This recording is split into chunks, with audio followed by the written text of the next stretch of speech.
Connaissez-vous la technique au pastel vibratoire? Eh bien, en quelques minutes, je vais vous montrer, à partir de ce tableau que j'ai réalisé en peinture acrylique il y a longtemps, comment on peut créer tout un univers un peu spécial avec des vibrations latérales.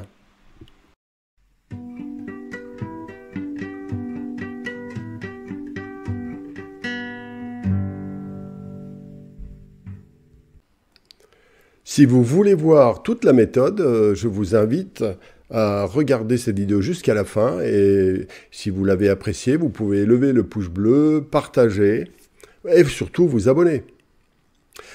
Alors maintenant, regardons le démarrage de ce tableau. Eh bien, je vais, comme je l'ai indiqué dans la technique vibratoire, c'est une technique où je ne fais que des traits latéraux. Vous voyez, donc je commence à suggérer l'espace dans lequel va se trouver donc la zone claire. Je situe en général la zone claire et la zone plus foncée. Mais je ne vais pas tout de suite donc au maximum. Pour l'instant, ce n'est qu'un fantôme, donc les traits sont légèrement et suggèrent les espaces où vont se trouver le clair et l'obscur.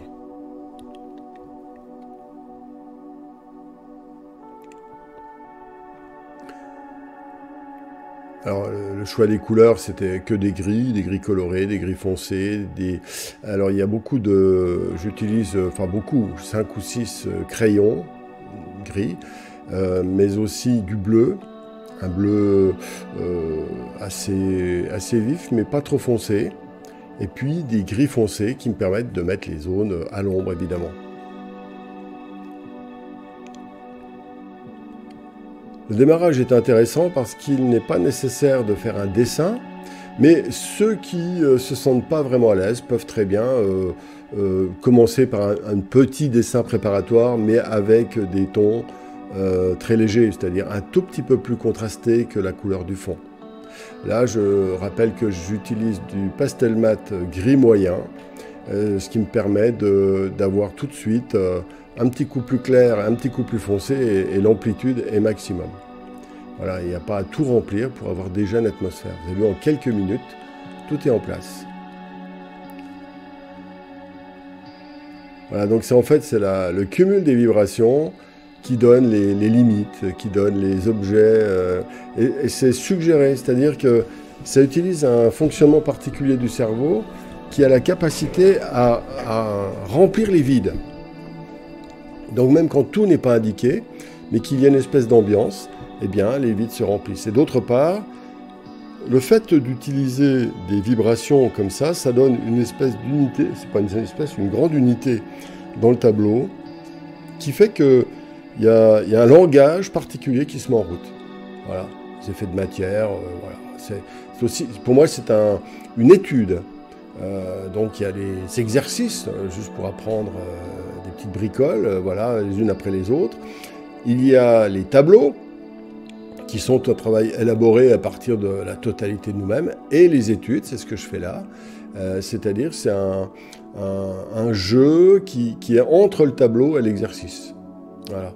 Et par exemple là, c'est une technique que j'utilise pas, ou très peu pour mes techniques personnelles, et donc c'est quelque chose d'un peu à part, mais qui m'apprend des trucs.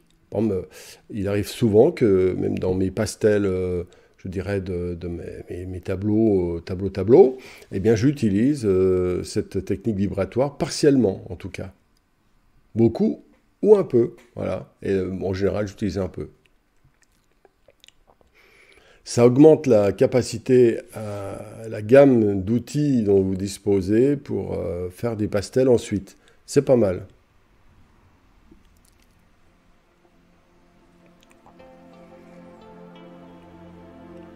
Voilà, donc c'est en accéléré, parce que cette vidéo fait partie commentée sur 27 minutes, donc 3 fois plus longue dans le cadre d'une formation. Voilà. Donc je vous montre juste un échantillon, disons, parce que ce serait trop long sur YouTube. Voilà, voilà. Donc maintenant, j'augmente légèrement le contraste avec du blanc, tout bêtement.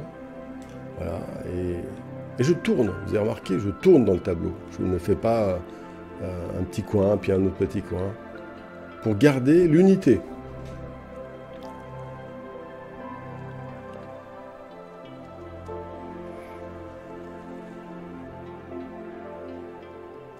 Un petit peu de perspective, parce que c'est important, donc voilà, avec la règle, avec le point de fuite. Je vous renvoie à d'autres vidéos qui ont été faites sur YouTube. Voilà.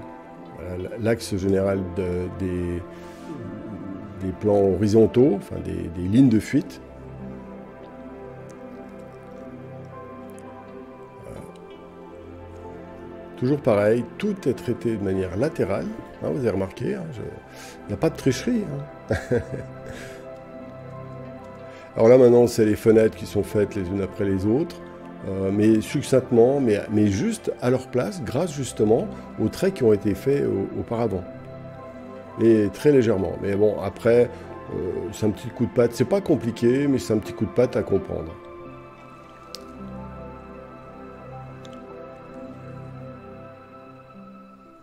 De l'autre côté, pareil, en augmentant légèrement voilà, le contraste. Et vous remarquerez que ça monte vite. Hein. Ce tableau a été fait en 1h15 à peu près, 1h20 je crois, totalement.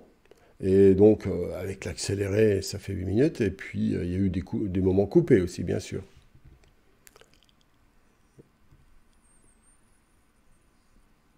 Voilà, sur ma table de travail que j'utilise depuis 25-30 ans, qu'il faut que je repeigne. Voilà. Là maintenant, c'est un peu de dessin. En même temps, une manière de réorganiser certains éléments. Hein, toujours pareil, à droite, vous voyez le modèle original. Enfin, c'est un tableau que j'ai fait en peinture acrylique il y a un certain temps. Voilà. Et vous remarquez que ça crée une vie étonnante parce que même un sujet banal va avoir un regard très différent, simplement avec tout ça. Et là, avec cette gestuelle et ces couleurs. Et là, j'utilise donc des couleurs plus vives, ce qu'on appelle des dissonances, pour réorganiser. Et là, je redessine un peu précisément autour des passages cloutés. Et le tour est joué, la signature, et c'est terminé. Voilà, ben, si vous avez apprécié cette vidéo, levez le pouce bleu, la cloche, et puis abonnez-vous surtout. Et vous pouvez, en regardant en dessous, donc dans les descriptions, voir des formations gratuites.